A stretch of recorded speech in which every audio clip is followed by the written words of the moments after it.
David Montgomery didn't seem to play much in the second half of the last game. Is he okay? He is okay. He had an ab strain in practice last week. Really worked through it. Didn't know if he was 100%.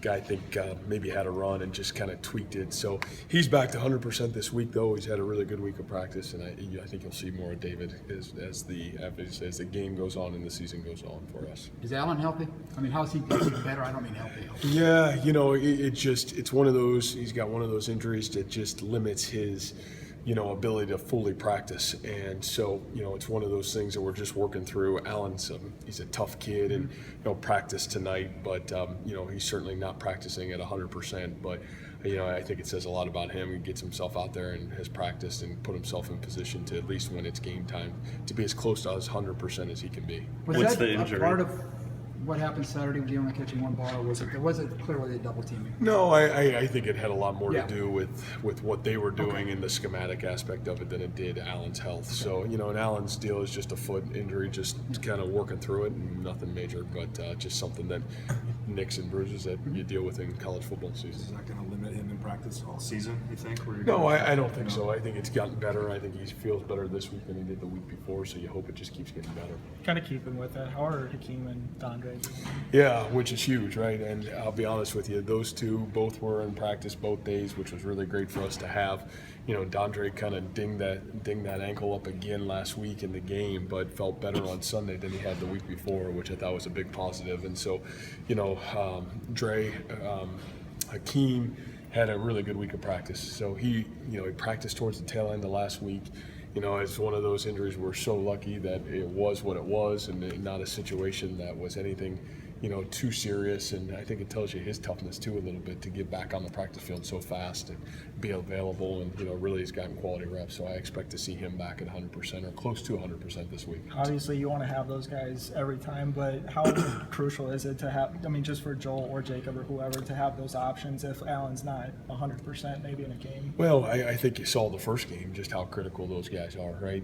Those guys are big and strong and go up at the catch point. They've been really impressive even in fall camp for us.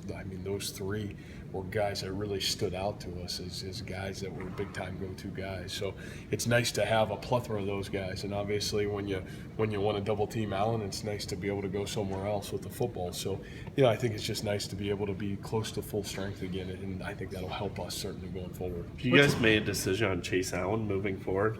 Yeah, some of those freshmen, you're getting close to decision time on all those guys, and Chase has just been kind of dealt with a tough deck of cards in terms of, I think, certainly earned the right to be a guy that was going to play, and then next thing you know, just kind of has dealt with a lot of things the last month. So, I'm a guy that would rather play a kid too late than too early, and if he's not ready, now at this point, are we really worth kind of, putting him into a situation where he should play, or is he better off kind of gaining his strength back, getting healthy, and saving that year for the opportunity to just get bigger, stronger, and get himself back to 100% health. So, we got to make that decision. I think we're here the next week and a half or so. We'll really come to a conclusion on that. What's it mean for Iowa State that San Jose State gave up 10 sacks last week and given up 16 for the season?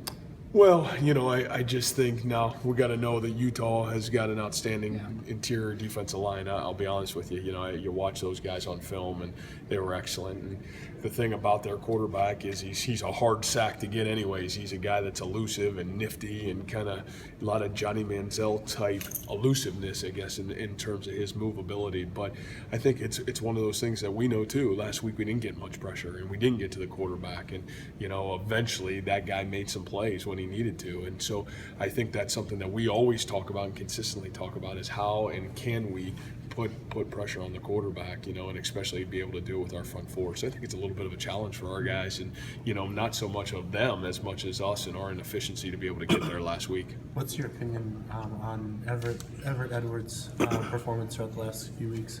Well, I'm glad we have him. I'll be really honest with you. You know, Everett's been a guy that has played a lot of positions early with a lot of the injuries that we had in our secondary. And, you know, Everett started the first game at nickel and has played reps at safety, both field and boundary safety. So Everett's been a really he's been a glue guy for us, and he's done some great things on special teams for us as well. So I really like Everett. I like what he brings to the table. He's got wisdom. He's a smart kid. He loves football, tough guy. So kind of fits the culture that we're trying to build. And then as for, I mean, do you see him being a leader, even though he's only been in the program for a year here at Iowa State? You know, I think leadership comes with time, obviously, and leadership with your own ability to do things right, both on and off the field. And so I think his own players are getting to know Everett and what he's got the ability to bring, but I think he definitely has leadership qualities. So I think you'll continue to see that as his consistency of play, both on and off the field, continue to happen for him. Max back in town this weekend, being honored. Is there anything you can take from what Mac did building up the program to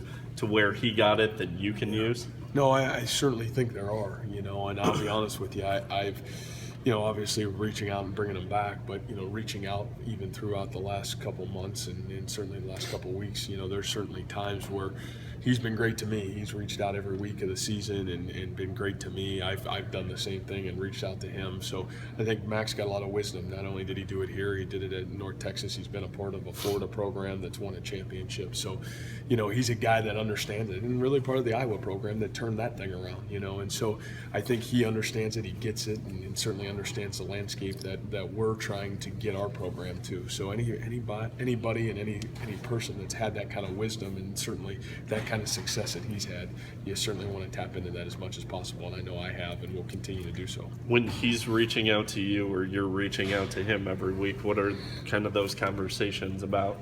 Yeah, I think just a little bit about everything. You know, he's certainly, a lot of his words are words of encouragement and support, you know, and a lot of mine are just, you know, reaffirming, you know, where we're going and what we're doing and our belief system. And so he's been a great ear to be able to talk to, and somebody that's certainly been a huge support system for us.